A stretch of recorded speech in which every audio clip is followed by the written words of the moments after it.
है धा न्यूज और मैं हूं अभिषेक मिश्रा। देखिए, बिहार की कल 8 लोकसभा सीटों पर वोटिंग होनी है। लोकसभा चुनाव का छठा चरण और देश भर में कई लोकसभा सीटों पर वोटिंग, और इसके साथ ही बिहार में भी जाहिर है 8 लोकसभा सीटों पर वोटिंग। हर चरण में बिहार में अलग अलग सीटों पर वोटिंग हुई है।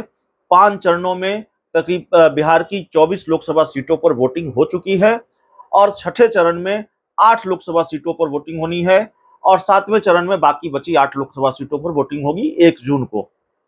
तो कल जिन 8 लोकसभा सीटों पर वोटिंग होनी है उसमें कुछ ऐसी सीटें हैं जहां बाहुबलियों की तकदीर का फैसला होना है। बाहुबली नेताओं की साख दांव पर लगी हुई है, दबंग नेताओं की साख दांव पर लगी हुई है, जिनकी छवि बाहुबली और दबंग नेता के तौर पर है। और उनकी किस्मत भी एक तरह से उनकी किस्मत का फैसला भी इस छठे चरण में होना है।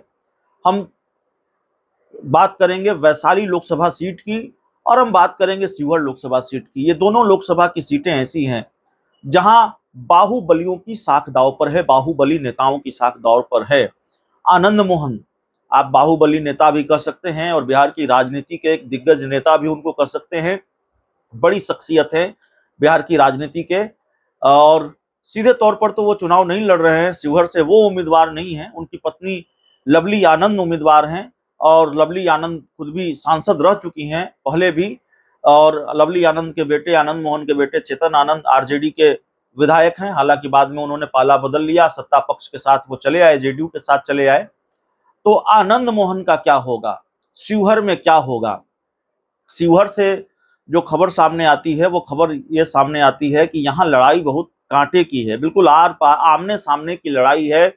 आरजेडी ने रितु जायसवाल को यहाँ से उम्मीदवार बनाया है और रितु जायसवाल और आनंद मोहन की पत्नी लवली आनंद के बीच बिल्कुल कांटे की लड़ाई है और यहाँ कुछ भी हो सकता है।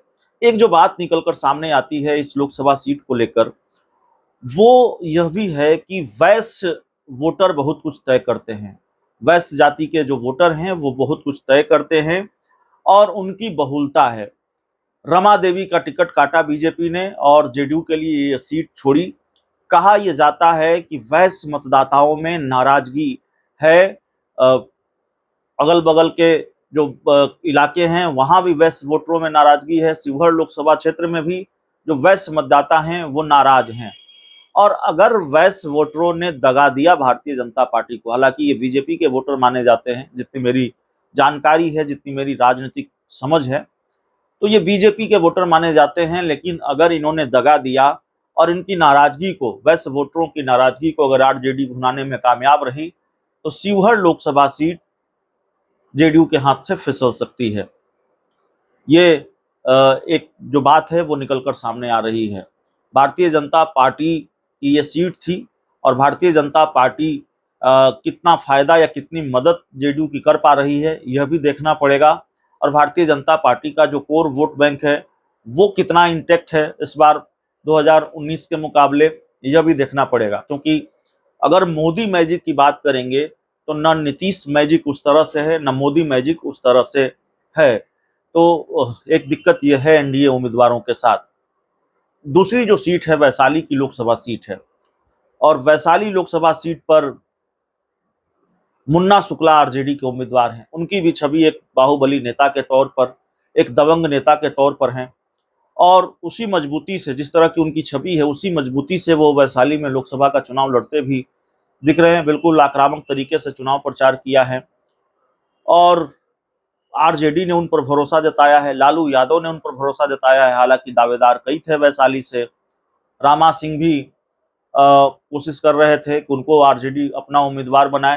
हालांकि बाद में जब ये संभव नहीं हुआ तो उन्होंने आरजेडी छोड़ दी और चिराग पासवान के साथ चले गए, उनकी पार्टी में वो शामिल हो गए। तो वैशाली में मुन्ना शुक्ला का क्या होगा और वीणा देवी को क्या वो हरा पाएंगे? वीणा देवी मौजूदा सांसद हैं और वीणा देवी और मुन्ना शुक्ला के बीच बिल्कुल कांटे की लड़ाई है। यहाँ भी कोई एक तरफा मुकाबला नहीं है, बिल्कुल कांटे की लड़ाई है यहाँ पर। तो वैशाली पर निगाह टिकी हुई होगी, मुन्ना शुक्ला पर निगाह टिकी हुई होगी। वैशाली के बाहुबली मुन्ना शुक्ला का क्या होगा? उनकी साख भी इस छठे चरण में दांव पर है। तो ये वैसे तो बहुत सा 8 सीटों में सभी सीटें महत्वपूर्ण हैं, लेकिन वैशाली और शिवहर की सीट ऐसी है जहां बाहुबलियों की किस्मत दांव पर है। बाहुबलियों की किस्मत का फैसला होना है। बहुत बहुत धन्यवाद।